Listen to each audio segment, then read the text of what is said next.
All right, let's dive deep today, huh? We're going to be tackling Jean-Paul Sartre. Ooh, Sartre. I I know, know. big name. Existentialism can sound a little heavy, It can. but trust me, this is about to get really interesting. We're exploring part 4 of Being and Nothingness, and we're going to be unpacking these concepts Okay. that Sartre calls having, doing, and being. All right. They sound simple, Yeah. but they go way deeper than you might think, and they might just change the way you see the world and yourself. You're absolutely right. Sartre can be a bit intimidating, but once you break down these ideas, you realize how insightful they are. What's fascinating is that he takes these everyday words like having, doing, being, Right. and reveals how much they impact how we define ourselves, how we seek meaning, and even just how we navigate daily life. Okay, so let's start with having. Is it just about stuff? Like, am I stuck in having mode because I have way too many shoes? Well, it's definitely not just about shoes. For Sartre, having is about the way we try to solidify our identity by clinging to things. It could be possessions, yeah, Yeah. but also relationships, achievements, even personality traits. Huh. It's like we're trying to make ourselves permanent fixtures Right. in a world that's constantly changing. So, like, if I get super anxious when I don't have a romantic partner, or if I feel like my job title is like the most important thing about me, that could be having mode in action. Exactly. And Sartre calls this bad faith because we're trying to escape our freedom and responsibility by defining ourselves through these external things. I see. Think of it this way. Imagine someone who feels secure and successful because they own a huge house. Okay, yeah. What happens when they have to downsize? Right. Does their worth as a person suddenly decrease? Oh, no. Sartre would say no, Right. but someone stuck in the having mode might feel like it does. That makes a lot of sense. It's like we're trying to build this fortress of things around ourselves to feel safe, but deep down we know it's not really true security. Right, we can't actually own anything in the truest sense. And that brings us to doing, which Sartre sees as a step closer to authentic existence. Okay, now doing that I get. I'm a big believer in taking action, making things happen. Does that mean I'm on the right track, at least according to Sartre? Well, action is key in Sartre's philosophy. But there's a nuance here. Okay. Doing is about engaging with the world through our freedom, making choices that genuinely reflect who we are. Okay. Like, let's say you're passionate about baking. Yeah. If you're baking because it brings you joy and you love sharing that with others, that's doing in a way that expresses your values. Right. There's always a but with Sartre, isn't there? There is. Okay. Because even doing can be a form of bad faith. Oh. Think of the person who's constantly busy, always working, volunteering, taking on projects. Yeah. It sounds great on the surface, but what if they're doing all of that to avoid confronting deeper questions about life? What if they're defining themselves solely through those actions, rather than who they are underneath it all? Oh, wow. So it's like that always on the go friend we all have who never seems to stop and just be. Exactly. Yeah. They might be in doing mode, but not in a genuine way. Got it. And that's where the real challenge and I think the real excitement of Sartre's philosophy comes in. He's pushing us to move beyond both having and this inauthentic doing to reach a more authentic way of being. Yes. Okay, being. That sounds big It is. and maybe a little intimidating. A little bit. Is this like reaching enlightenment or something? No, it's definitely a big idea, and we'll dive deeper into it later. Okay. But it's not about reaching some perfect state of being. Instead, it's about acknowledging our freedom, taking responsibility for our choices, Right. and constantly striving to live in a way that reflects who we truly are. So we've got having, which is about clinging to external things, doing, which can be authentic or a way to escape, and now we're moving towards this idea of being. Right. But how do we even begin to figure out who we truly are? Is that where this original project you mentioned comes in? That's a great question, and you're right. Original project is a key part of this whole journey. It's a fascinating concept, especially alongside this idea of freedom. Okay, so remind me again, what exactly is this original project? Lala, you mentioned it's like a blueprint for our lives, but we're also radically free to make choices. So how does that work? It is a bit of a paradox, isn't it? It's like we have this underlying project, a chosen way of engaging with existence that guides us, even though we don't consciously create it. Imagine it like this. You're building a house. Okay. You have complete freedom to choose the style, the layout, the materials. Right. But you're still working within the constraints of physics, right? You can't decide to build a house that floats upside down just because you feel like it. Okay, I think I see what you mean. So we're free to make choices, but those choices are always informed by this like deeper project that shapes how we interact with the world, even if we're not aware of it. Exactly. And Sartre believed that this original project isn't determined by our genes or upbringing. Mm. It's something we choose, often unconsciously, very early in life. It's like setting a course of Yeah. direction for our existence. Yeah, so if I'm understanding this right, Sartre's saying that we have more agency than we realize.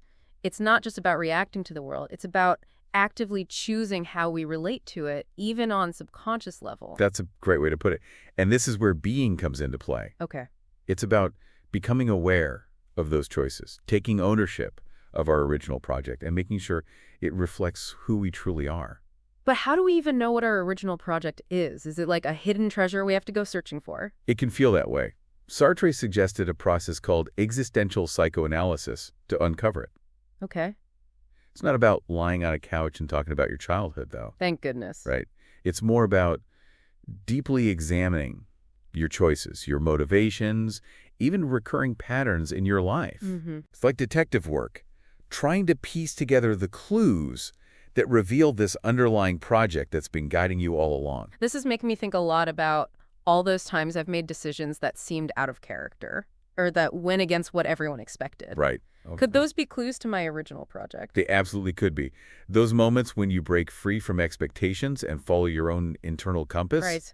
those can be really revealing. Yeah. But let's not get ahead of ourselves. Okay. Before we jump into uncovering our hidden projects, let's circle back to being and what it actually looks like in practice. Okay, good point. We keep talking about being as this ideal state, but honestly, it still feels kind of vague. What does it actually mean to be authentically, according to Sartre? Well, it's not about achieving some fixed state of perfection or enlightenment. Okay. It's more of an ongoing process, a commitment to living in accordance with your values and your choices. Think of it this way. Imagine someone who always puts others' needs before their own, even when it makes them unhappy. Yeah. They might be doing a lot, Right. but are they really being true to themselves? So being is about aligning your actions with who you are at your core, even if it means making tough decisions or going against what's expected of you. Exactly. It's about owning your freedom, even when it's uncomfortable. Right. And that often means accepting responsibility for the consequences of your choices. Okay, so it's not all sunshine and roses. No, This sounds like it takes a lot of courage. it does. But it's also incredibly liberating. It's about acknowledging the power you have to shape your own life, even amidst the uncertainty and chaos of the world. Right. And that brings us to a crucial point. How does being in Sartre's philosophy differ from, say, traditional ideas of happiness? They don't always go hand in hand, do they? That's a good question. I think a lot of people equate happiness with, like, chasing comfort and pleasure, but that doesn't seem to be what Sartre's talking about here. You're absolutely right. Sartre believed that true being often involves confronting uncomfortable truths about ourselves and the world. In fact, he saw anguish as an essential part of the human experience. Anguish, seriously. Who wants to embrace anguish? Yeah, I usually try to avoid that at all costs. I hear you. But Sartre saw anguish differently. He believed it arises from our awareness of our own freedom and the weight of our choices. It's that feeling of, oh, wow, I'm actually responsible for my life. And that's kind of terrifying, Okay, now that you put it that way, I think I understand. It's not like I stubbed my toe, now I'm in anguish. right? It's more like I have the power to make choices that will impact my life and the lives of others. And that's both exhilarating and a little scary. Precisely. And instead of running from that feeling, Sartre suggests we embrace it. Because it's in that space of anguish, Okay. of acknowledging our freedom and responsibility that we can truly begin to be. So it's like saying, yes, existence can be tough, but I'm choosing to face it head on and create something meaningful out of it. Exactly. And that's where this whole exploration of original project comes in. Right. It's about understanding the choices we've been making, even unconsciously, and seeing if they're truly aligned with the kind of being we want to embody. Okay, so we've gone from having to doing to being, and now we're circling back to this original project as a way to understand those choices on a deeper level. But I'm still a little fuzzy on how we actually do this existential psychoanalysis thing. It sounds pretty intense. It can be. And it's definitely a process that requires a lot of self-reflection and honesty. Well, lucky for me, I'm joined by an expert who can guide us through it. Well, I'll do my best. So where do we start? What are some of the questions we should be asking ourselves? That's a great lead-in to our final part where we'll get into the practical side of all this and explore how we can actually start uncovering our original projects, and moving towards a more authentic way of being. All right, we've journeyed from having and doing all the way to this idea of authentic being. We've even touched on this original project, this hidden blueprint that might be guiding my choices without us even realizing it. But now let's get practical. How do we actually do this existential psychoanalysis thing? Where do we even start? Well, it's like we're setting off on an archaeological dig into our own lives, right? Yeah. And like any good archaeologist, we need the right tools. The first tool is simple, but it's crucial. Observation. Start paying attention to your choices, even the seemingly small ones. What motivates you? What brings you a sense of satisfaction? Okay. What leaves you feeling drained or unfulfilled? So it's not just about the big life-altering decisions. It's about noticing the everyday patterns too, right? Like, why do I ever say yes to helping out with events even when I'm like already swamped? Exactly. Those habitual patterns can reveal a lot about your underlying values and motivations, which might be tied to your original project. And speaking of values, that's our next tool. Take some time to reflect on what truly matters to you. What principles guide your actions? What kind of impact do you want to have on the world? Okay, so observe my choices, identify my values. What's next? This is where I imagine things might get a little uncomfortable. You're catching on. The next tool is honesty. And yeah, this is where we might need to face some hard truths. Ask yourself, are my actions truly aligned with my values? Right. Am I living in a way that feels authentic? Or am I trying to meet someone else's expectations? Hmm. This is about peeling back those layers and being brutally honest with yourself. Whew, that sounds intense, but also kind of exciting. It's like taking ownership of my life in a whole new way. It is, and that's the beauty of this whole process. It's not about judgment, it's about understanding. Once you start to see those patterns and motivations more clearly, you can start making more conscious choices. So if I realize I'm constantly saying yes to things because I'm like afraid of disappointing people, even if it leaves me feeling stressed and resentful, that's a sign I need to make some changes. It could be. Maybe your original project is centered around helping others, but you've fallen into a pattern that's no longer serving you, Right. or those you're trying to help. This is where that radical freedom Sartre talks about comes in. Yeah. You can choose to shift that pattern, set boundaries, and find ways to express your values in a way that feels more authentic and sustainable. Okay, I'm starting to see how all these pieces fit together, but I'm also wondering about those times when we feel like stuck, like we're just going through the motions and that sense of authentic being feels really far away. What do we do then? That's a feeling I think a lot of us can relate to.